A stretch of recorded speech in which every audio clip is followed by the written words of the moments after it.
Bonjour à tous et à toutes, bienvenue sur ce podcast qui parle essentiellement de tricot. Je suis Céline et donc je vous présente ici mes ouvrages terminés, mes en cours et puis tout ce qui gravite autour du tricot et du fil. Aujourd'hui, il y aura 3 ouvrages terminés. Alors, je vous spoil un peu, il y aura un gros ouvrage terminé et 2 autres plus petits. Il y aura aussi 4 ou 5 ouvrages en cours, je ne sais plus. Et puis, je vous raconterai mon voyage au Danemark, enfin, surtout côté fil. Hein. Je ne vous raconterai pas tout le voyage, bien sûr, mais j'en ai profité pour visiter quelques magasins qui vendaient de la laine. Je vous parlerai aussi, certains me l'ont demandé en fait que je vous montre le filage que j'ai fait pendant donc, le Tour de France. Et puis pour finir, il y aura aussi un petit peu de couture. Eh bien, allez, c'est parti pour le tricot.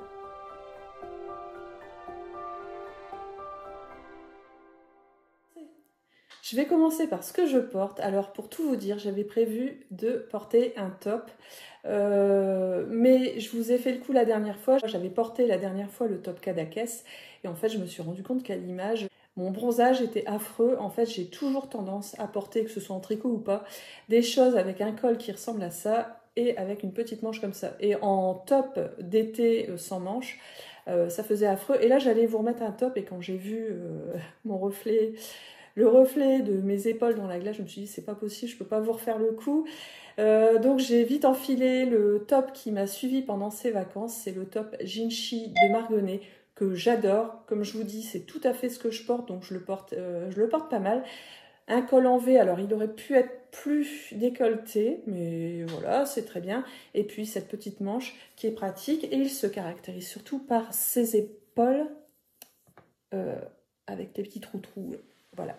Et sinon, il est comme ça. J'avais utilisé 2 écheveaux pour le faire. Donc voilà, faut que je me fasse une raison. Il faut que j'arrête de tricoter des tops sans manches puisque je ne les mets pas beaucoup. Ici, donc si vous êtes nouveau, je suis dans le Pas-de-Calais et c'est vrai que j'ai pas beaucoup l'occasion de porter mes tops sans manches. Et ça se voit dans le bronzage. Alors, quand je sors, même quand je sors dans mon jardin, je ne fais pas forcément attention à mon bronzage. Et je devrais peut-être porter plus souvent des tops quand je suis chez moi. Comme ça, le peu que je vais être dehors, ma peau va prendre. Et ça mettrait un peu plus en valeur mes autres tricots, enfin mes tricots sans manches. Bon, tant pis. Donc, vous revoyez, je pense que je vous l'ai déjà remontré cette année, le top Jinchi. Et bien voilà, les présentations de ce que je porte sont faites. Je peux passer à mon ouvrage terminé, le principal, celui qui m'a donné du fil à retordre. C'est... Ah, vous voyez pas grand-chose là, c'est normal. En fait, c'est une illusion tricot. Alors, il n'est pas complètement fini parce que je vais devoir le mettre sur un cadre pour le mettre plus en valeur, puisque... Voilà, l'illusion... Elle se fait là, voilà. C'est pour un challenge, en fait, pour une petite exposition dans une petite ville pas loin de chez moi. Et le but était de faire quelque chose en fil bleu. Donc voilà, dans l'autre sens, ça marche aussi. Alors pour les connaisseurs, en fait, vous remarquerez, enfin vous aurez reconnu les timbres anglais, puisque les timbres anglais sont toujours à l'effigie du roi ou de la reine. Et quand j'étais plus jeune, quand j'étais petite même, je collectionnais les timbres et j'avais beaucoup de timbres de la reine d'Angleterre de toutes les couleurs. Mais celui de 1 centime, alors c'est pas 1 centime, c'est... Enfin, alors 1 livre, mais là c'est 1 ST, était bleu, sans doute bleu. Voilà. Alors cette illusion tricot, ça va pas être pratique, mais cette illusion tricot, c'est un modèle de Steve Plummer, donc qui est payant sur Ravelry. Alors je ne sais plus en quel numéro d'aiguille il nous le fait tricoter, mais c'est surtout par rapport à sa laine. Je pense qu'il avait pris une laine plus élevée à tricoter avec des aiguilles plus grandes. Et moi j'ai choisi, pour que ça ait des dimensions raisonnables quand même, vous voyez qu'il est déjà pas mal, de le tricoter en laine à chaussette, donc en fingering. J'ai pris de la Fabelle de Drops et que j'ai tricoté en sous-jaugé, je ne sais pas comment on peut le dire. Déjaugé, c'est pour l'inverse, donc là, en beaucoup plus fin, en aiguille 2, pour que le travail soit très serré et que cet effet d'illusion fonctionne. Une fois qu'on achète le patron, en fait, on doit comprendre, et c'est là que je m'étais bien cassé la tête, et je m'étais entraînée sur un de ces modèles gratuits faciles en forme de cœur que je vous avais présenté dans un autre podcast. En fait, on a déjà 2 rangs de chaque couleur à chaque fois, et on doit faire... le premier rang est toujours à l'endroit, et le deuxième rang, c'est là qu'il faut faire attention, puisqu'il faut bien suivre la grille, et en fonction de si on a un point blanc ou un point foncé, on doit faire une maille en vert ou une maille en droit. Le système est assez difficile à comprendre. Une fois qu'on a compris, pour un cœur, ça allait puisque c'était géométrique. Là, pour ce modèle avec, qui n'est pas du tout géométrique, faut suivre pour avoir le résultat, pour avoir le bon résultat et pas avoir une mauvaise surprise. J'avais dessiné sur ma grille toutes les 20 mailles des lignes en fait, des lignes verticales. Et sur mon tricot, donc il se tricotait comme ça, j'avais mis toutes les 20 mailles, donc un marqueur. Au début, j'avais mis des marqueurs là où on commençait la tête, et puis je décalais au fur et à mesure, mais je me rendais compte que je pouvais me tromper facilement. Donc en laissant les marqueurs toujours toutes les 20 mailles, ça m'a permis de m'en sortir. C'était une sacrée affaire. Franchement, j'aimerais bien en faire un pour chez moi. Ils ont d'autres choses, ils ont Marilyn Monroe, ils ont Queen, ils ont plein d'autres... ils ont des tableaux aussi, plein d'autres belles choses, toujours en bicolore, qui rendent super bien. Mais je crois que je vais faire une pause je m'en lasse pas. Les détails de la reine, j'adore. Et sur donc la plateforme Ravelry, qui permet de voir ce qu'ont fait les autres, une des tricoteuses avait fait cette bordure qui rappelle le timbre. Je m'en suis inspirée. Je l'ai même contactée. Alors son nom c'est Ask BP. Bon, elle n'est pas française. Je l'ai contactée en anglais. Elle m'a répondu. Franchement, c'est extraordinaire, Ravelry. Puisque je me posais des questions à savoir si c'était des rangs raccourcis ou j'avais pas l'impression que c'était du jacquard. Et finalement, c'est du jacquard. Je peux vous montrer l'envers du travail. Là, on la devine mieux dans ce sens-là, de face.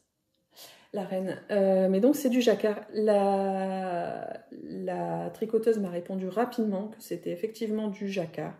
Et puis, dans Ravelry, c'est ça qui est génial aussi, c'est qu'il y a des personnes qui prennent le temps d'expliquer l'adaptation, les difficultés qu'ils ont eues. Donc ça, c'est une plateforme vraiment sur laquelle je m'appuie, sur laquelle je passe énormément de temps. Voilà, c'est tout ce que j'ai à dire pour l'instant. Ah oui, alors pour le cadre, je l'ai fait en circulaire, c'est-à-dire que j'ai fait tout le cadre, je l'ai fait en circulaire en non-stop en fait. Ce qui me permettait de ne pas avoir de jonction à faire. Et j'ai fait des augmentations au niveau des coins. Ce qui fait que j'avais 600 mailles à peu près. Je n'ai pas compté complètement, mais j'avais à peu près 600 mailles sur mes aiguilles. J'adore le jacquard, c'est ironique, j'ai du mal à avoir la tension correcte pour que le fil ne tire pas trop derrière. On va dire que je m'en sors bien, je suis contente, ça rend correctement, mais ça a été très très très long. Je pense que je faisais un rang, je pense que pendant un film j'ai réussi à faire 2 rangs. Donc voilà quoi, ça a été une sacrée affaire, mais je suis très contente du résultat. Les points positifs de ce modèle, c'est que le rendu est quand même hallucinant. La grille il n'y avait pas d'erreur dans ma grille. À un moment donné, moi j'ai fait une erreur. Je me suis rendu compte au bout de quelques rangs que j'avais fait des mailles en droit ou des mailles en vert à la place de l'inverse. Et j'ai réussi à reprendre avec un crochet et j'ai transformé parce que l'air de rien, ça se voyait. En fait, à mi-chemin, arrivé avant ses yeux, je l'ai bloqué pour voir comment ça rendait et si vraiment ça allait fonctionner ou pas. Le cœur que j'avais fait en test, ça avait fonctionné. Là, c'était quand même assez périlleux et je voulais quand même vérifier. J'avais réussi, sauf que je me suis rendu compte que j'avais un trait à un endroit enfin, l'illusion, il y avait un souci. Et en relisant bien la grille, effectivement, j'avais une dizaine de mailles que j'avais mal faites. Et j'ai réussi à les récupérer. Donc voilà, je ne vais pas vous dire que ça se fait facilement. C'est pas un modèle pour les débutants. Faut vraiment s'accrocher, même si ce ne sont que des mailles en droit et des mailles en vert, sans parler du contour qui n'était pas dans le modèle que j'ai rajouté. On peut faire juste un tour, enfin soit ne pas faire de tour, soit faire juste une I-cord qui est beaucoup plus simple. Même si ce ne sont que des mailles en vert et des mailles en droit, c'est assez... Enfin, est-ce qu'un débutant pourrait le faire finalement? Oui, si vous êtes très appliqué, que vous prenez votre temps et que vous arriviez à lire votre tricot, à savoir si vous vous trompez ou enfin si vous ne savez plus où vous en êtes, savoir lire le rang d'avant ou les deux rangs d'avant pour savoir où vous en êtes dans votre grille et s'il n'y a pas d'erreur. Voilà. Le code couleur, il est assez perturbant parce que là, vous voyez, donc on prend une couleur foncée, une couleur claire. Et le code couleur, alors il est clair et foncé.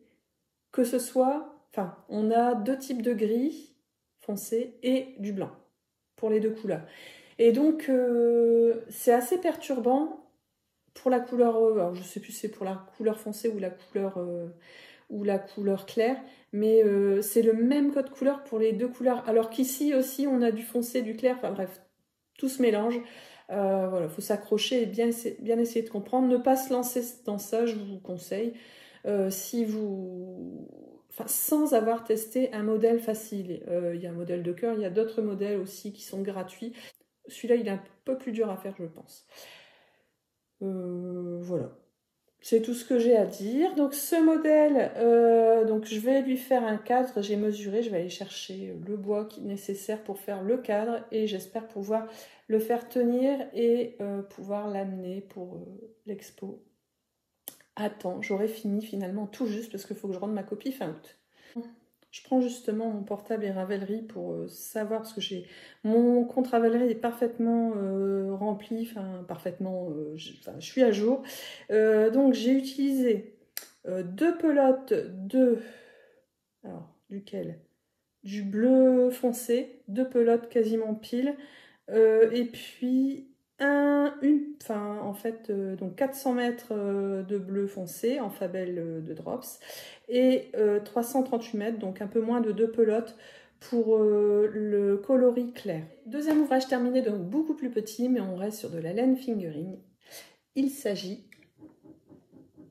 des chaussettes avec le coloris magnifique Jinx, je crois que ça se prononce comme ça, du bruit des aiguilles.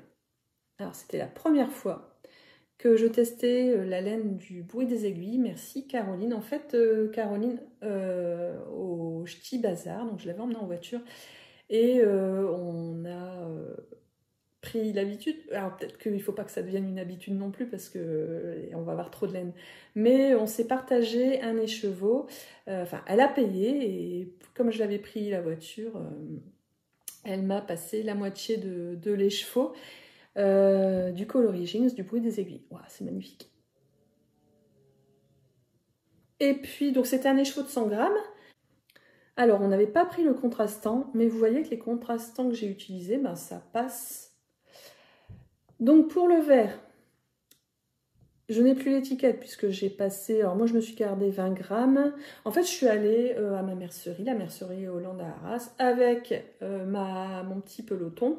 Et j'ai cherché dans leur nuancier, la laine c'est de la Yavol, la laine à chaussettes de Yavol, de Langyard, ou c'est la marque Langyard et c'est la Yavol.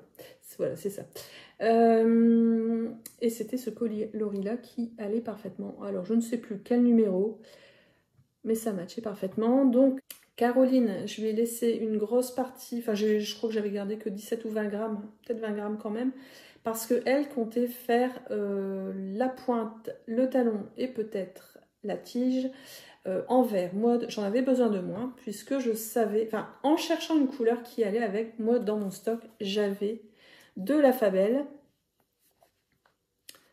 le coloris 104, alors là, le nom de la couleur, je ne sais plus, mais je trouvais que ça allait parfaitement. Et comme je n'arrivais pas à choisir, j'ai décidé de faire deux chaussettes, pareil, pas pareil.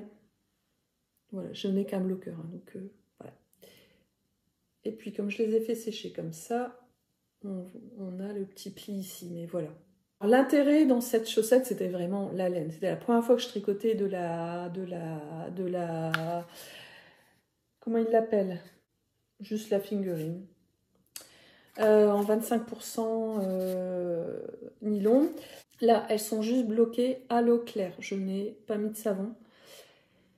Je les ai tricotées énormément. Alors, je les ai commencées parce qu'il me fallait un tricot que je pouvais emporter partout parce qu'on avait un gros week-end. Le Tour de France restait dans le Nord-Pas-de-Calais 3-4 jours. Donc, on faisait toutes les étapes.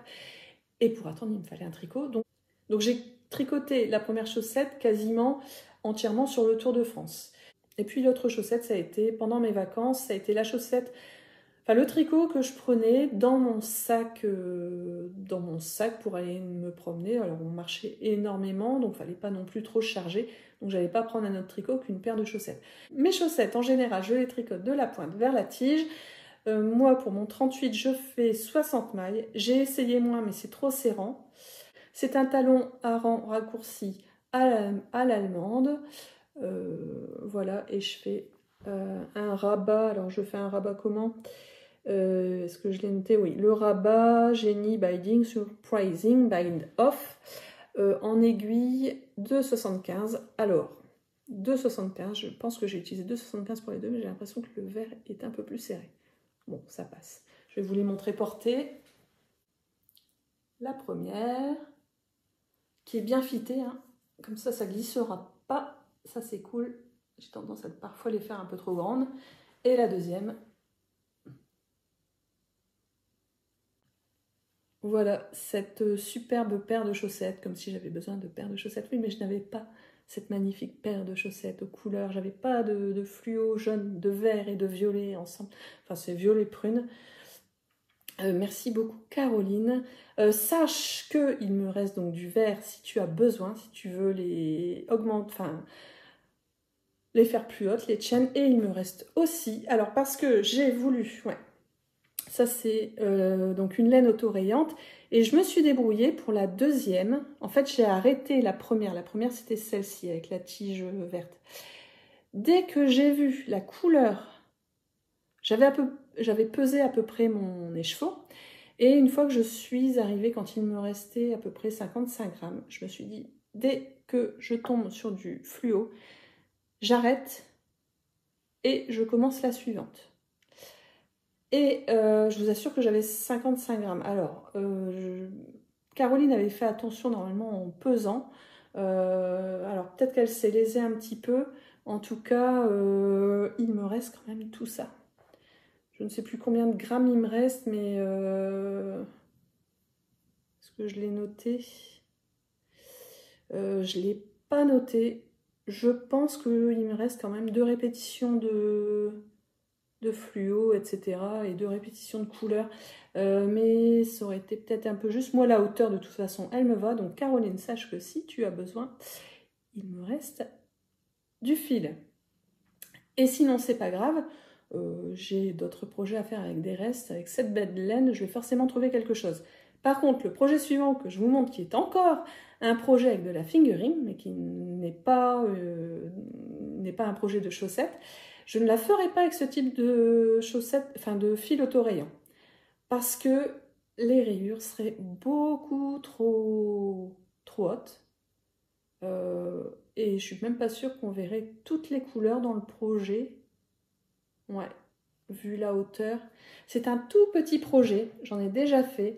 Là, je viens de le finir en fait et j'ai même pas rentré les fils, mais c'était pour vous le montrer quand même parce que les 2 que j'ai tricotés pour la maison nous servent énormément. Moi j'en ai un, mon grand en a un, et mon deuxième qui vient d'acquérir une sorte d'AirPods, c'est pas des AirPods, mais des écouteurs là, qui se rechargent dans une petite boîte.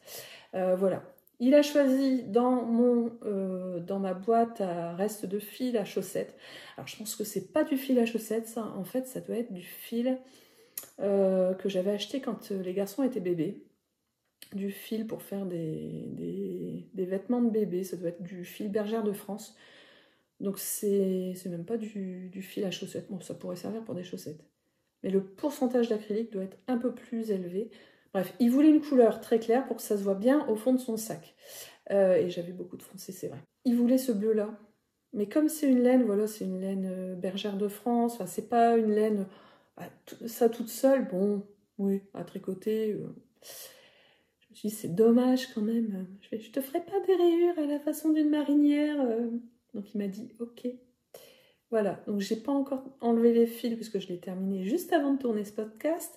Mais en tout cas, vous voyez la forme. Alors, ça utilise 7 grammes de laine. C'est super pour utiliser ces restes. Alors, je passe aux ouvrages en cours. Donc là, je suis rentrée il y a une petite semaine de vacances. En fait, pour partir en vacances, j'avais pris 3 ouvrages. Donc les chaussettes que je vous ai montrées terminées. Et puis 2 autres ouvrages. Et avant de partir en vacances, ça fait quand même 1 mois et demi que je ne suis pas venue vous voir. Donc avant de partir en vacances, ce que je fais en général, c'est que je ne touche... Enfin, je choisis une semaine avant... Enfin, je choisis avant de partir quelques jours, voire semaines avant, les ouvrages que je vais tricoter en vacances. Même si ça peut encore changer, j'essaye de savoir. Pour dire avant de partir en vacances, d'avancer sur d'autres tricots et puis d'être contente de les retrouver quand je rentre de vacances. Donc je vais vous montrer d'abord les tricots que j'ai avancés ou vous allez voir, hein, j'ai parfois reculé, que j'ai donc beaucoup tricoté avant de partir en vacances. Et puis après, je passerai aux ouvrages que j'ai tricotés pendant mon voyage. Un ouvrage que j'ai adoré, que j'adore toujours, tricoter, et je me retiens pour pas trop avancer. Je me suis tellement retenue que je n'ai pas énormément avancé en 1 mois et demi, mais j'ai quand même, une fois que je me suis dit, celui-là, c'est sûr, je le prends pas en vacances parce qu'il n'est pas pratique, et bien pendant 1 semaine, j'ai bien avancé. Alors, je crois que je vous le montre à l'envers. Non, c'est quoi l'endroit? C'est comme ça pour vous. C'est le Cécile Scholl. Alors, est-ce que... Non, c'est comme ça, puisqu'on voit le marqueur. Quand je suis venue il y a 1 mois et demi, j'en étais là. Voilà, le Cécile Scholl qui se tricote avec un fil de fingering pour le fond. Et on ajoute des taches de mohair. Voilà, et celui-là, vraiment, j'adore le tricoter. Je vous en ai déjà parlé, donc c'est un modèle payant. J'ai choisi mes laines. Alors, j'ai choisi mes laines autour de ce vert que j'avais acheté et que je n'ai pas utilisé. Donc, je suis allée à la mercerie Hollande à Arras et j'ai choisi cette. Alors, c'est un fil dingue de Plassard, la Tradi Merino. Mais dans cette Tradi Merino, nous avons quand même 65% de laine, 25% de polyamide et 10% de cachemire. Elle est douce, comme tout. Et puis, alors je ne sais pas comment elle s'appelle, l'employé de la mercerie m'a aidé à choisir 2 couleurs pour aller avec ce vert. Et vraiment, c'est un plaisir. Alors c'est un plaisir à tricoter, sauf quand il faut démêler les fils, parce que tout s'en mêle un peu. Là, j'ai une période sans mohair. Je vais dire que c'était confortable, ça a vite filé. Et puis là, j'ai à nouveau un mohair. Et quand j'ai 2 mohairs, faut faire attention à chaque fois qu'on tourne son ouvrage, hein, de ne pas mélanger les fils, parce que le mohair, une fois que c'est bien emmêlé, bon courage pour le démêler, hein, faut s'armer de patience. J'ai repéré en fait dans quelques rangs, j'aurai les 3 couleurs de mohair en même temps. Mais c'est pas grave. C'est un plaisir, vraiment, c'est doux, c'est beau, ces couleurs, enfin voilà. Donc la dernière fois, j'en étais là, il y a 1 mois et demi. Donc je vais remonter tout de suite le curseur. Alors bien sûr, là, comme on sort de quelques jours très chauds, je n'y ai pas touché. Enfin, depuis qu'on est rentré, de voyage, je n'y ai pas touché. Donc là, je tourne, on est mi-août, le lendemain du 15 août. On est le 16 août. Voilà, voilà. Le deuxième ouvrage que je vous montre, alors, je vous l'avais montré, il avait bien avancé. C'est un pull avec un yoke en jacquard. Je vous l'avais montré, j'avais dépassé la moitié, j'étais toute contente de moi, mais est-ce que je vous l'avais montré à la moitié du jacquard? Bref, j'avais dépassé la moitié du jacquard quand je me suis dit, il n'y a pas, il y a quelque chose, enfin j'ai quasiment même fini le jacquard. Il faut que je l'essaye parce que le col me semble un peu large et j'ai regardé à nouveau les photos, je me disais c'est pas aussi large, alors j'ai tendance à tricoter l'achat. Alors c'est le pull peint en fait, vous voyez déjà ce que je vous avais montré. Au début c'était, enfin non c'était pas ce que je prévoyais de prendre en vacances, mais j'ai failli le prendre puisque ce que j'ai finalement pris en vacances, enfin, donc l'un des deux ouvrages que je vous montrerai après, j'ai eu un souci aussi avec, ce qui fait que je me suis retrouvée avec deux gros ouvrages que j'adore, donc ce pull peint et l'autre ouvrage qui était plus de saison, à détricoter, à devoir mettre en écheveau, à devoir défriser la laine. Bon, j'étais un peu verte, hein, mais tant pis. Là, je l'ai recommencé et comme l'autre, j'étais en plein de doutes. Je vous raconterai après, mais j'en étais à un point où je me disais, maintenant c'est le pull peint que je vais prendre, en fait ça allait être mon tricot du soir, pas l'emporter, ni tricoter en voiture, sauf les parties où il n'y avait pas de jacquard. Et puis finalement je ne l'ai pas pris. Mais en tout cas je l'ai remonté en vitesse en me disant, ça y est c'est bon. En fait ce que j'ai fait c'est que j'ai retricoté, alors je continue la même taille, j'ai juste fait attention à tricoter beaucoup plus serré. Et j'espère, enfin beaucoup plus serré, j'ai pris une taille d'aiguille en dessous, j'espère que ça va suffire. Il était, enfin en fait ça faisait une encolure, alors moi pour faire un pull, si c'est pour qu'il soit très large, alors on peut mettre une chemise en dessous, mais c'est pas forcément ce que j'aime, mais je crois que là, avec cette encolure là, je vais quand même pouvoir porter une chemise en dessous si ça me vient à l'idée. Ben voilà, je l'ai recommencé, donc mon jean... est-ce que j'ai dit le Jinchi? C'est le pull peint de Lilofil. Le modèle est très bien, c'est juste que moi, je tricote vraiment, vraiment trop lâche. J'ai eu des doutes assez vite. J'aurais dû vérifier tout de suite plutôt que de foncer dans le jacquard. Le jacquard, c'est addictif, on a envie d'aller au rang suivant, etc. J'aurais dû écouter mes doutes et mettre l'ouvrage sur... c'est ce que j'ai fait, mais trop tard. Enfin, un peu trop tard à mon sens, parce que j'ai tricoté un peu dans le vide. J'ai tricoté pour du beurre, en fait. Mettre l'ouvrage sur des Scooby-Doo et l'essayer. Et là, ouais, bon, voilà. Voilà. Donc, j'ai tricoté, j'ai défrisé la laine. Et c'est parti, c'est reparti. Donc, avec la laine de fleur de laine, donc c'est de la laine d'Alsace et de Lorraine, je crois. Et le contrastant sera avec le fil des moutons de la baie de Somme du magasin du Petit Grain. D'ailleurs, il y a l'une d'entre vous qui est allée chercher de la laine à Saint-Valery-sur-Somme, donc, et qui a trouvé porte close parce qu'en fait, le magasin est de temps en temps fermé, une semaine en août, c'était la mauvaise semaine. Il faut savoir que si le magasin du Petit Grain est fermé, vous pouvez trouver leur laine, en tout cas, la dernière fois que j'y suis allée, vous pouvez trouver leur laine aussi à l'office de tourisme, qui est à l'entrepôt des Selles, donc c'est plutôt à l'entrée, ça dépend d'où on vient, mais à l'entrée de la ville, au port, près du port en fait. Ils vendent aussi leur laine, des moutons de la baie de Somme. Alors, ils n'ont peut-être pas toutes les couleurs tout le temps, mais en tout cas, ils ont peut-être du stock à l'arrière, je ne sais pas. Moi, j'ai eu de la chance, à chaque fois que j'y allais, le magasin du Petit Grain était ouvert. Alors voilà, petite déconvenue, ce sont des choses qui arrivent avec le tricot. L'avantage avec le tricot, et contrairement à la couture, on n'a pas cet avantage-là, on n'a pas toujours, c'est que on se trompe, c'est pas grave, on détricote, on n'a pas perdu la matière première. Et ça, c'est ce que j'aime dans le tricot en fait. Ça y est, je vous ai montré les tricots qui m'ont accompagnée, donc je vais dire début juillet, jusqu'à juillet bien avancé. Maintenant, je vais vous montrer ce que j'ai décidé de prendre en vacances. Alors, en fait, l'ouvrage que je vais vous montrer, c'est un ouvrage qui est pratique puisque on tricote et on n'a pas trop à se poser de questions.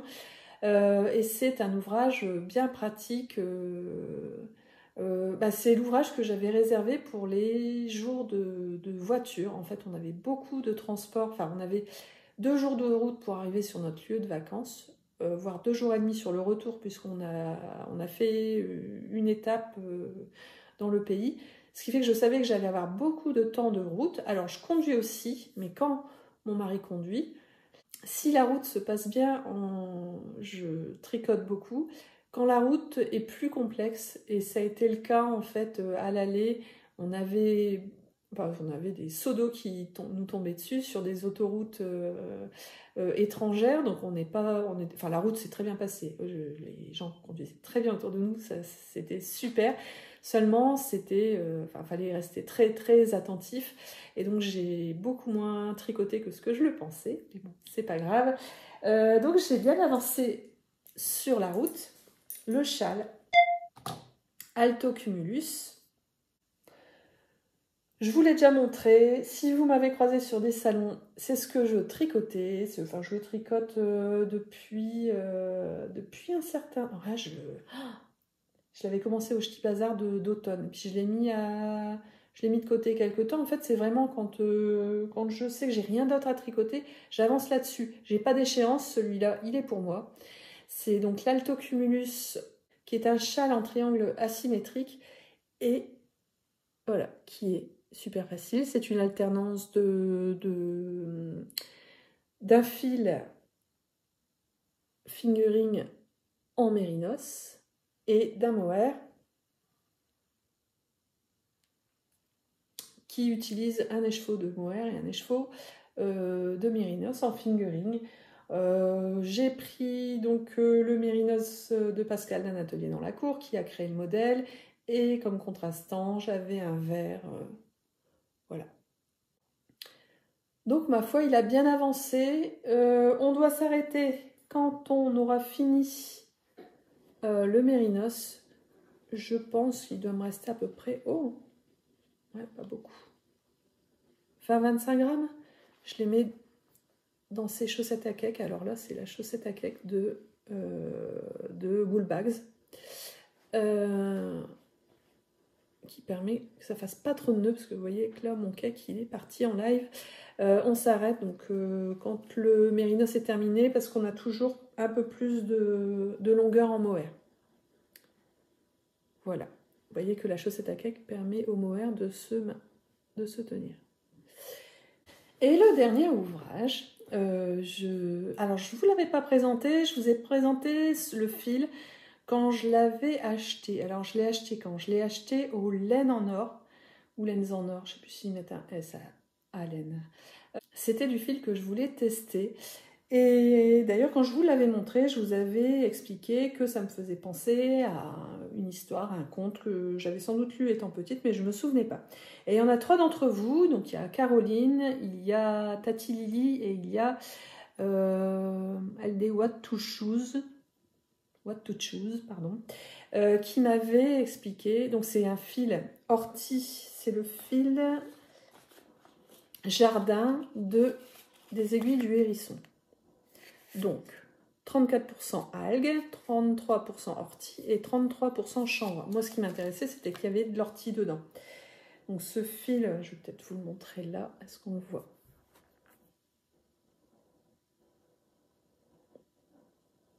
C'est un fil un peu chaînette avec de la fibre enfermée dedans. Je me demande si la chaînette, c'est pas l'algue. Et puis, enfermé dedans, on a des fibres de chanvre et d'ortie. Donc la dernière fois, je pense que je vous avais dit ça va monter sur mes aiguilles, mais je ne savais pas encore, je n'étais pas encore sûre du modèle. J'ai jeté mon dévolu sur le modèle, ça y est, vous l'avez reconnu, c'est le modèle Cadaqués d'Atelier Émilie. Ce qui s'est passé, alors là j'ai bien avancé, c'est lui qui est parti en vacances finalement avec moi. J'ai failli pas le prendre parce que 2 jours avant de partir, donc en fait, ce qui se passe pour pour le Cadaqués d'Atelier Émilie, qu'on ne présente plus, il est vu et revu, c'est que la torsade pour bretelles, elle est importante et il faut qu'elle soit quand même bien étirée, puisque l'ouvrage va quand même peser dessus. Donc il ne faut pas se faire avoir en se tricotant quelque chose, en l'essayant, en disant que ça se voit, puis après que ça va, et puis après que les bretelles s'étirent et qu'on se retrouve avec quelque chose qui baille trop à notre goût. Donc moi ce que j'ai fait, je l'ai fait aussi pour mon précédent modèle, c'est que je tricote les 2 bretelles en même temps. Ça se fait sur des aiguilles, j'avais 2 pelotes et donc je tricotais les deux bretelles en même temps. Et puis, une fois, est-ce que j'avais... Non, j'ai peut-être commencé, alors pareil, une fois qu'on a tricoté les bretelles, on vient tricoter un côté ici, l'autre côté, alors pareil, hein, pour pas avoir à chercher 2 fois les augmentations qu'il y a à faire, je tricote les 2 en parallèle, et puis après, on vient reprendre notre montage provisoire ici, et je fais pareil. Donc moi, ce que je fais, regardez, en fait, c'est que je ne coupe pas mon fil du tout.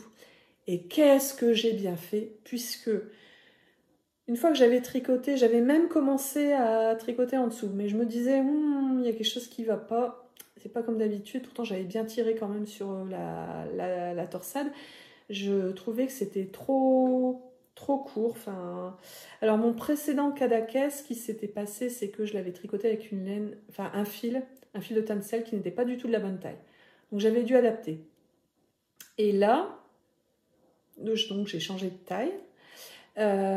Parce que c'est la laine qui correspond au fil qu'utilise Atelier Émilie, ça n'allait plus. Ça allait être trop haut, déjà que mon autre top Cadaqués il remonte un peu haut. Bref, donc je tricote quelques rangs ici et je me dis, il faut que je le bloque et que je l'essaye avant de partir parce que sinon, toutes mes vacances, je vais tricoter quelque chose qui ne servira à rien. J'aurais tricoté encore une fois pour du beurre. Donc, c'est ce que je fais, je le mouille. Alors, c'est une fibre qui réagit bizarrement. Je ne sais pas si c'est l'algue, mais en tout cas, une fois que c'est mouillé, c'est très, très rigide. Mon échantillon, c'est ce que ça m'avait fait en fait. J'étais pas surprise parce que j'avais fait l'échantillon et ça m'avait fait ça. C'est très rigide et d'un seul coup, une fois que ça sèche et que toute l'eau est partie, ça devient souple comme tout. Et donc, c'est ce que je fais, je le mouille, ça devient fort rigide mais c'est pas grave, je fais attention à la bretelle. Je n'avais pas du tout la bonne, pourtant j'avais pas arrêté de mesurer, mais une fois mouillé, le tissu s'était, je pense, un peu rétréci quand même, et j'avais beau tirer dessus, parce que je me suis dit oui, ça se rétrécit, mais en tirant dessus, je vais avoir la longueur prévue. Non, ça venait pas en fait. Le fait, enfin cette laine, enfin c'est pas une laine, ce fil végétal mouillé avec la tresse mettait un temps fou à sécher. Alors je sais pas si vous en rendez compte, mais j'ai en fait une sorte d'oxydation qui s'est passée. Bref, bon, ça peu importe. Ça ne sent pas le tissu qui n'a pas séché pendant des jours, hein, ça sent bon, mais au niveau de la couleur, on dirait qu'il y a eu une oxydation.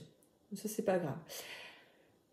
Et puis, bien sûr, beaucoup trop court, tout ça. Donc, j'étais dégoûtée parce qu'en fait, nous allions en vacances au Danemark et qu'en Danemark, c'est le pays d'Andersen, un de ceux... Enfin, je pense que c'est lui, quand j'étais petite, j'avais un livre, j'avais pas beaucoup de livres, mais j'avais un livre, j'étais une pauvre malheureuse, non, j'avais des livres, mais je me souviens d'un livre que j'adorais lire, et c'était le livre des contes d'Andersen, et je pense que c'est de là que vient mon envie de tester l'ortie, parce que dans une de ces histoires, il y avait une petite fille qui, en punition, devait aller cueillir des orties pour tisser, je crois que c'était pour tisser, bref.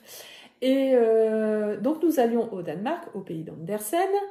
Nous allions même, après avoir fait Copenhague, nous allions même à Odense, ça s'écrit Odense, Et c'est là où est né Andersen. Il est mort à Copenhague, mais il est né au INC.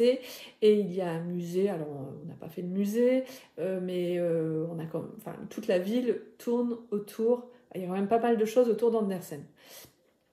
Donc j'avais prévu, je m'étais dit, je vais emporter ce fil d'ortie. C'était quand je l'ai acheté, je ne savais pas encore que j'allais aller au Danemark, au pays de celui qui a écrit une histoire qui m'a fait envie, qui a fait que j'ai eu envie de tester ce fil d'ortie chez les aiguilles du hérisson. Et alors, c'était en train de sécher, c'était en train de finir de sécher. Et je dis à mon mari, ouais, je suis dégoûtée, mon fil d'ortie, je vais pas pouvoir le prendre en vacances au Danemark. Et là, mon mari me dit, c'est quand même dommage, mais ça prend pas beaucoup de place. C'était quand même en train de sécher sur une planche, hein, donc épinglé et tout. Alors, il n'y avait pas grand-chose. Il me dit, c'est quand même dommage, prends-le, il va finir de sécher avec nous. Bon, ok. Je l'ai écouté, donc à notre première étape, on s'est arrêté une nuit en Allemagne. J'ai détricoté ce que j'avais à détricoter, donc j'ai détricoté mes 4 triangles là, jusqu'à la tresse. Et puis, donc le premier soir, donc j'ai été tricoté. J'ai mouillé rapidement mon fil, j'ai donc mis les 2 pelotes en écheveau, en 2 petits écheveaux. Je l'ai mouillé rapidement, je l'ai essoré, et puis je l'ai fait sécher dans la voiture.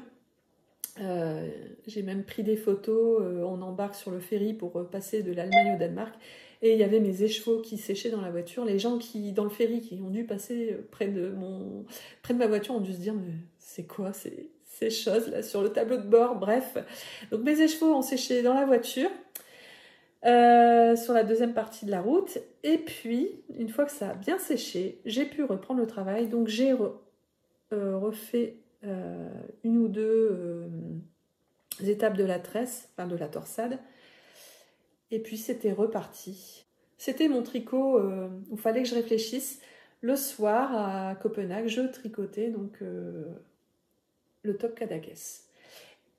Je me suis débrouillée pour le dernier soir, avant de reprendre la route, d'arriver ici, et comme ça, sur la route. Je n'ai pas... Oui, c'est ça aussi, je n'ai pu tricoter le châle, l'altocumulus, puisque j'avais celui-ci qui se tricotait aussi. À partir de là, c'est du tricot au kilomètre, hein. On tricote sans réfléchir, et on peut se concentrer sur la route. Bon, la route était beaucoup plus belle sur le retour, et j'ai pu plus tricoter. Et puis c'était aussi un fil qui se prête plus aux journées chaudes. C'est vraiment... J'ai eu du mal à me décider à le tricoter, et une fois que le temps a été chaud, j'ai vraiment eu envie d'avoir dans mes mains un fil de coton. Enfin, pas un fil de coton, un fil estival, un fil en fibre végétale. Donc voilà ce que j'ai tricoté depuis qu'il fait chaud, donc en voiture et puis chez moi. En fait, quand vous avez fini de tricoter les 4 triangles là, moi, comme je tricote les 2 en même temps, je me retrouve avec 2 pelotes en talon. Ce que je fais encore, je suis en train de les terminer à 2, j'ai 3 écheveaux. Je crois que je n'ai que 3 écheveaux. J'ai 3 écheveaux, donc là je suis en train, attention que je ne perde pas de maille, je suis sur le point d'en perdre. Comme je me retrouve avec 2 fils, alors là c'est du non-teint. En fait, je ne sais pas comment elle s'appelle, la dame des aiguilles du hérisson. Elle avait reçu cette laine, elle n'avait pas eu le temps de la teindre, elle s'est dit je prends quand même des écheveaux pour les mettre en vente sur le salon Laines en Or. Et donc là c'est du non-teint, donc j'avais pas de risque, de problème de taches ou de différence de teinture, hein. C'est le jeu quand on achète de la laine teinte à la main, c'est ce qui fait aussi son charme. Mais là le fil le fil est beau, je peux vous montrer de plus près. Je pense que c'est l'âle qui fait qu'on dirait que ça brille un peu. Donc, ce que j'ai fait, c'est que j'ai tricoté, là je tricote encore en hélicoïdal. Alors, c'est la méthode où on alterne un rang avec un fil, le rang suivant avec l'autre fil. Il y a juste une petite technique à trouver. J'ai envie de tricoter. Je vais pas tricoter, sinon je vais pas réussir à vous parler.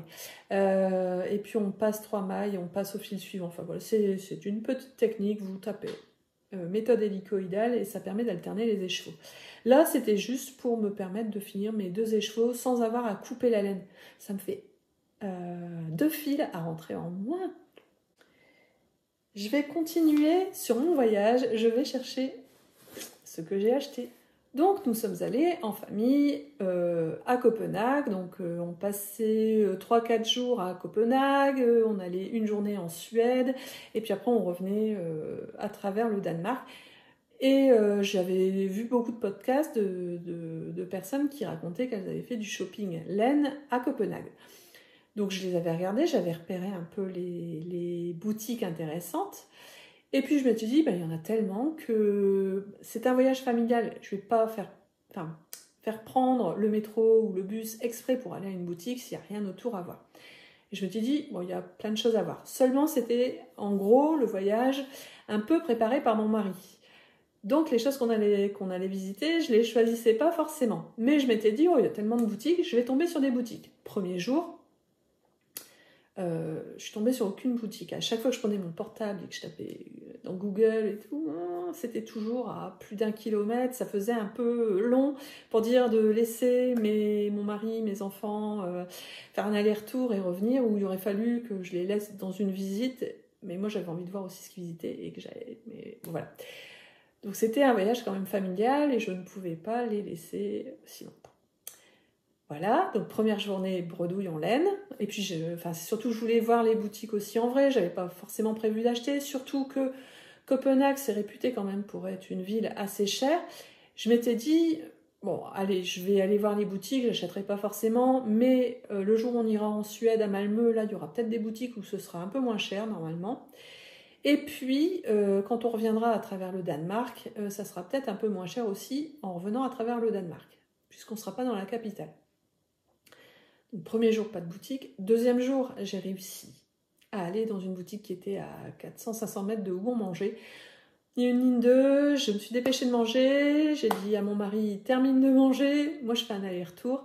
J'avais 35 minutes montre en main en comptant les 500 mètres aller-retour. Enfin, donc ça faisait 1 kilomètre à faire en marche. Donc il ne me restait plus beaucoup de temps dans le magasin. Donc je suis allée dans la boutique Summer Fuglen. Je sais pas si c'est comme ça. Fuglen. Je sais pas si c'est comme ça qu'on dit. Je vous mets des photos ici. Le personnel était adorable. C'était super agréable. On n'était pas sur notre dos. En plus, il y avait... la boutique n'était pas pleine. Vous voyez que j'ai pu prendre des photos sans avoir du monde dessus, mais il y avait toujours quelqu'un. Donc les 2-3 vendeuses qu'il y avait étaient toujours occupées, donc on ne m'a pas embêtée, j'ai bien pu chercher. Moi, ce que je cherchais, en fait, c'était de la laine danoise, pour ramener un souvenir du Danemark. J'ai repéré plusieurs choses, et c'est marrant parce que j'ai jeté mon dévolu sur une laine que je viens de voir dans un podcast. Alors, je ne sais plus son nom, c'est une podcasteuse... tricoteuse qui est enceinte en plus. Et elle a montré c'était la même laine. J'ai acheté, alors je suis désolée, nous sommes en plein été et le temps s'est couvert. J'ai encore une lumière pas terrible pour tourner, c'est pas grave. Donc j'ai craqué pour cette laine qui est, alors, Dansk Pelsun 8.2. C'est une laine, c'est une laine fingering. En fait, alors je ne sais plus quel pull je voulais faire. C'est, je ne sais plus son nom non plus, donc là c'est un trou de mémoire, c'est pas grave, je vous mets tout ici. En fait, le pull que je prévoyais de me faire, donc je m'étais dit je vais ramener la quantité pour un pull, et j'achèterai cette quantité de laine ailleurs qu'à Copenhague. Bon, j'ai eu tellement peur de ne plus retrouver de boutique que je me suis dit non, là je trouve de la laine danoise. En plus j'avais fait le calcul. Ça m'est revenu, pour 3 pelotes pour un pull, le prix était correct. Donc c'est un pull qui est fait à l'origine dans une laine dont le coloris s'appelait Copenhague. Quand j'ai cherché quel modèle faire, quelle laine acheter pour savoir ce que j'allais acheter en vacances, je me suis dit c'est un signe. Donc moi j'ai pas du tout pris le coloris Copenhague, j'ai pris 3 écheveaux normalement normalement, j'en aurai assez. Normalement. Sinon, bah, je sais pas, je ferai une rayure d'une autre couleur. Et donc, j'ai pris ce vert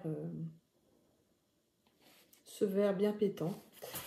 Très belle boutique. Ils avaient aussi leur marque. Je n'ai pas trouvé de laine qui me plaisait ou de fil qui me plaisait dans leur marque.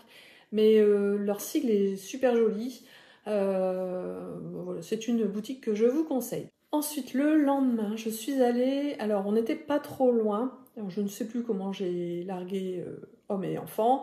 Mais pareil, j'ai eu 20-25 minutes dans la boutique, ce qui est court. Moi, j'aime bien, c'est regarder ce qu'ils proposent. Et je voulais aussi des choses qu'on ne trouve pas par chez nous, en fait. Je sais qu'il y avait la boutique Knitting for Olive, mais c'est un fil qu'on peut acheter facilement en France. Et puis, je sais que la boutique, elle est, par rapport aux boutiques que j'ai visitées, elle fait peut-être plus froide, je sais pas. Enfin, voilà, je n'ai pas fait la démarche. En plus, de toute façon, je me suis jamais trouvée vraiment tout près de Knitting for Olive, même si c'est une marque que j'aime bien. Je n'y suis pas allée. Donc, j'étais censée plus acheter de quantité pull, mais à Kit Couture, ils avaient cette qualité. Lin et soie. Vous voyez que ça brille. Et là, je me dis, oh. En plus, il y avait des soldes dans cette boutique, bien sûr, pas sur cette qualité, lin et soie, mais il y avait des soldes. Par contre, les hauts que je pouvais me faire avec cette qualité me faisaient un t-shirt à un prix non raisonnable. Ils avaient plein de choses tricotées. Donc en fait, ils ne proposent que leur marque. Donc c'est la marque Kit Couture. Et ils ont des belles qualités. Mais je suis tombée en amour pour cette qualité de fil soie et lin.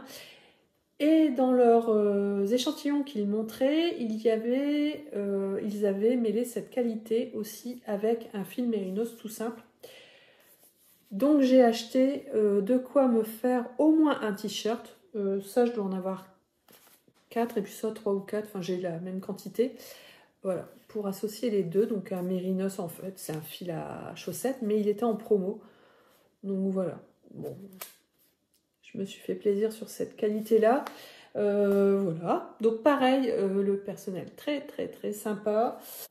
Ensuite, avant de refaire une journée à Copenhague, donc de Copenhague, on va en train facilement à Malmö en Suède. Et je m'étais dit, j'avais vu qu'il y avait des boutiques, j'avais repéré, il y avait des boutiques sympas à Malmö. Sauf que la seule boutique qui était pas trop loin de où on est passé, donc c'était pas loin de la plage. Une fois qu'on était à la plage, c'était à peu près sur notre chemin. J'ai un peu orienté les choses pour tomber sur cette boutique. Franchement, j'ai pas pris de photos. J'étais un peu déçue. J'ai demandé à la dame, alors c'était un couple qui tenait ça, mais c'était là, contrairement aux deux autres boutiques, on se sentait les pieds et en fait, ils ont peut-être l'habitude que les gens viennent, savent ce qu'ils veulent acheter et repartent. Il y avait beaucoup de laine industrielle.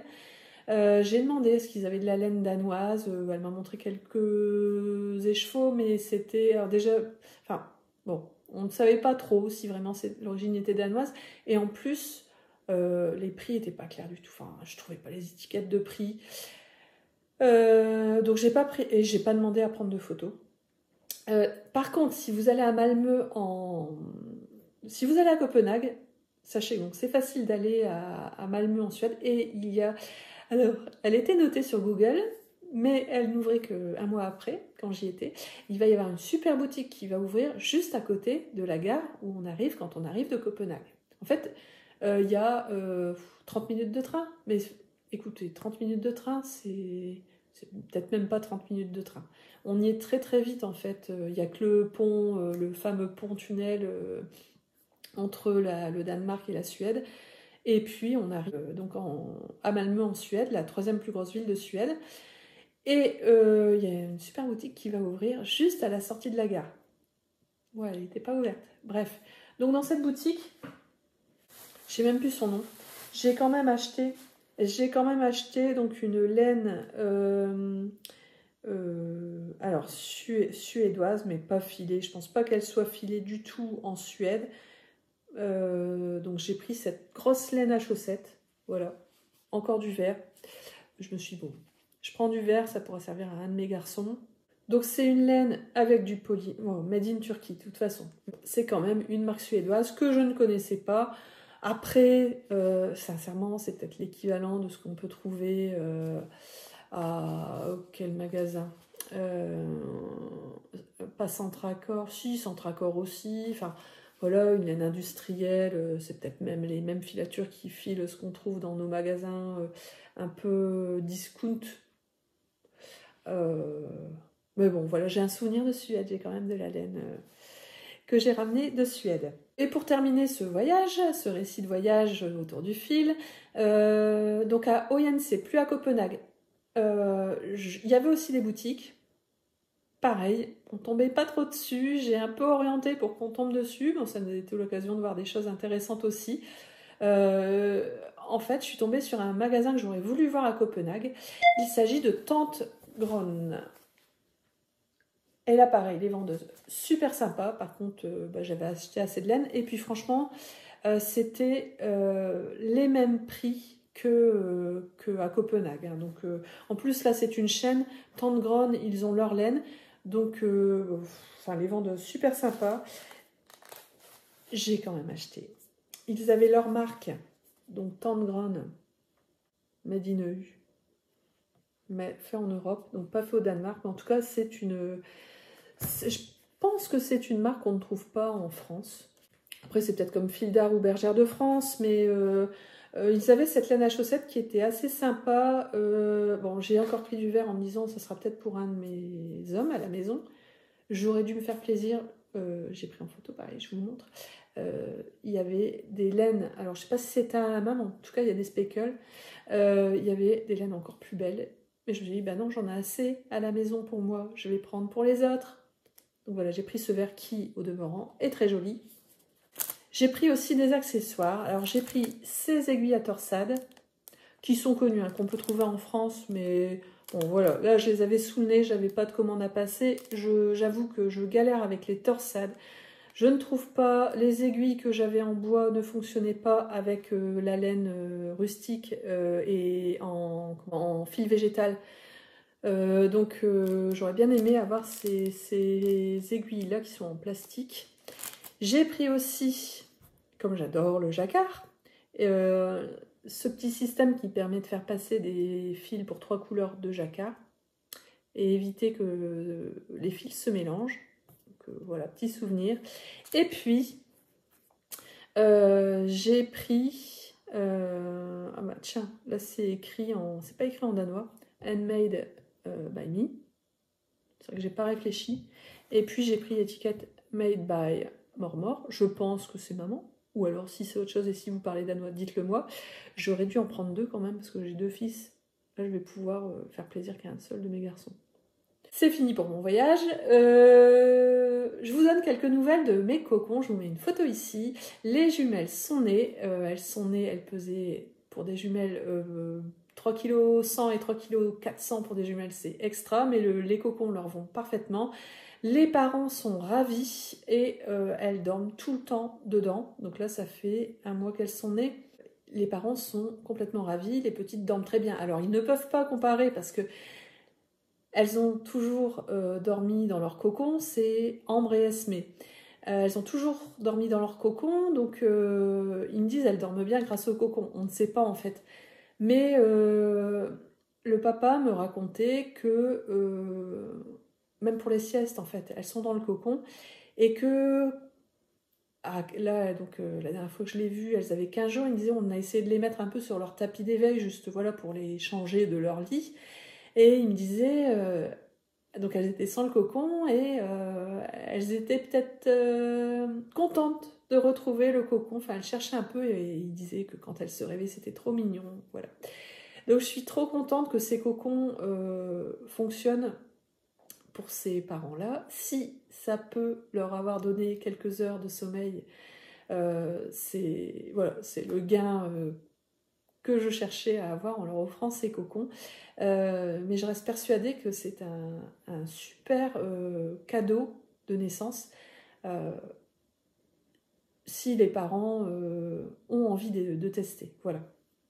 Ensuite, la dernière fois, je vous avais expliqué que j'allais rentrer dans le mois de juillet, et qui dit mois de juillet dit Tour de France, et que pendant le Tour de France, les cyclistes font tourner leurs roues de vélo, et il y a des fileuses qui font tourner leurs roues de rouet.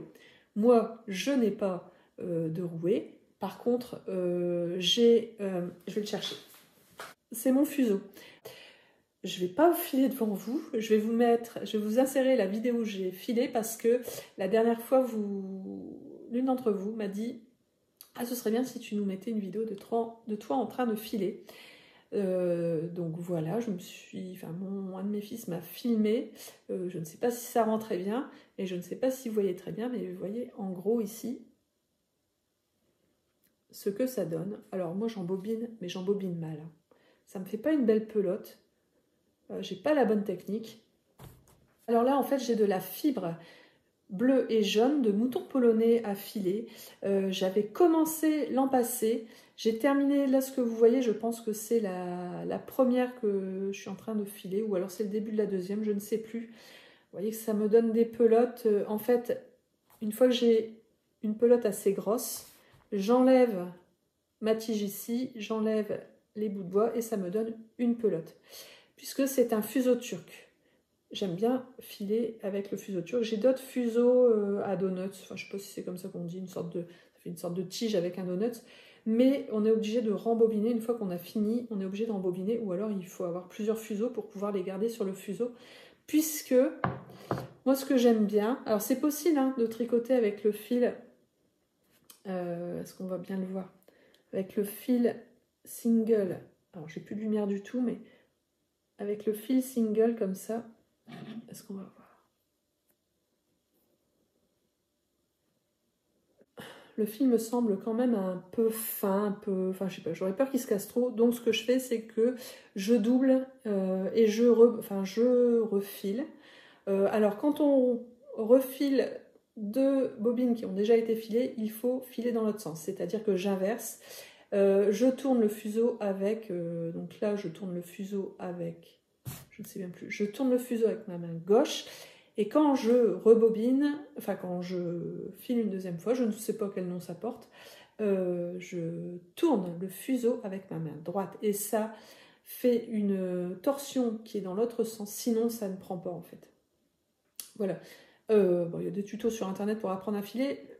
C'est Claude Tricot avec sa chaîne, qui, quand je l'ai regardé, je pense que c'était en 2020, filait à la main et au rouet, mais elle montrait qu'elle aimait bien filer à la main, et donc je me suis dit, bah, tiens, je vais m'acheter ce qu'il faut pour commencer, pour tester le filage. Et puis je pense que j'avais même pas acheté de fuseau, je m'étais fait un fuseau avec un pinceau et un donut, avant je faisais beaucoup de bijoux, donc j'avais des donuts, donc j'ai utilisé un donut de ces bijoux là, et puis ça avait fonctionné. Donc comme ça m'avait plu, j'avais acheté le matériel, j'avais acheté un plus gros fuseau, et puis après j'ai acheté ce fuseau turc, que je trouve beaucoup plus pratique quand il s'agit, enfin voilà, la bobine est faite, sinon on a besoin de rebobiner, et c'est trop long, enfin voilà. Donc c'est mon fuseau préféré. Je le fais régulièrement tomber, il n'a pas fendu du tout, il aurait pu. Je ne sais plus quel bois c'est. C'est, alors, tiens, par rapport à mon pulpin, en fait, le fil rose du pulpin, je l'ai acheté parce que c'est un fuseau fait avec du bois d'Alsace et de Lorraine, ou de Lorraine, je crois, par Fleur de Laine. Et donc, quand j'avais commandé ce fuseau, j'en ai profité pour commander la laine rose. Je savais que je la mettrais dans un pull. Donc voilà, c'est à elle que j'avais acheté ce fuseau. Il y a aussi l'atelier Opi qui en fait des très très beaux, si ça vous intéresse. Voilà, voilà. Rapidement, je vais vous montrer ce que j'ai cousu. Voici une chemise que j'ai mis 1 an à coudre. Alors, en fait, j'ai découpé le tissu pour 2 chemises l'an passé, il y a tout pile 1 an. Et puis, la première chemise, je l'ai terminée au mois de février. Et là, ce matin, j'ai fini de coudre les boutons. C'est la chemise septembre. de Charlotte Ozou, je crois que c'est ça. Ouais, la chemise septembre d'atelier Charlotte Ozou. Alors, donc je la couds en taille 42, je crois. Et alors le tissu, c'est un tissu. Alors c'est marrant parce que Anne le chat a cousu un top dans le même tissu, mais je crois que ça n'est pas la même. C'est les mêmes couleurs, le même imprimé, mais je crois que c'est dans du jersey qu'elle l'a cousu. Ou alors j'ai mal suivi son podcast. Enfin bref. Là c'est une viscose. La chemise septembre. En taille 42, c'est la 3e ou la 4e que je fais. Ce modèle me va. J'ai pas envie de changer de modèle de chemise. Une chemise, voilà, pour moi, c'est long à faire. Je prends mon temps sur chaque étape et je fais encore des erreurs. Mais, voilà, ça rend pas, faudrait que je la mette. Mais j'en suis contente à chaque fois. Alors, j'ai mis tellement de temps à la coudre que on a une parmenture hein, ici. Bon, c'est vraiment une belle chemise. Là, on a un petit pli ici. Bon. Enfin voilà, rien à redire sur le modèle, c'est tout simple. Là, moi, la modification, c'est que elle, c'est un col rond. Moi, je fais un col droit. Et puis, j'ai tellement mis longtemps à la coudre que j'ai perdu la pièce qui devait être à l'intérieur. Et je n'avais plus assez de tissu pour me retailler rien que cette petite pièce là, le retour du col. Donc ce que j'ai fait, c'est que je me suis dit, bon bah je vais prendre du noir. Et donc j'ai pris un coton noir, ça n'est pas une viscose. Bien sûr, cette pièce, en rangeant mon atelier, je viens de la retrouver. Hein. Mais c'est trop tard. Mais cette erreur, je pense qu'elle tombait bien parce que ça a permis, même si on en colle, enfin on entoile plutôt, pas on en colle, certaines parties du tissu, dont cette partie le pied de colle en fait, voilà, j'ai le bon mot, le pied de colle, le fait que ce soit du coton fait que c'est un peu plus rigide et c'est pas plus mal. Voilà, donc je pense que ça ne choque pas que j'ai mis un tissu noir à l'intérieur. Voilà, les petits boutons que j'ai trouvés chez Centracor.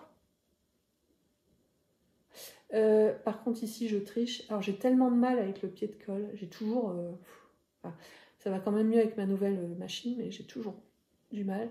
Je mets le bouton ici, mais je ne fais pas la boutonnière ici. Voilà. Ici on a un bouton, je vais la passer et puis je vous en reparle rapidement.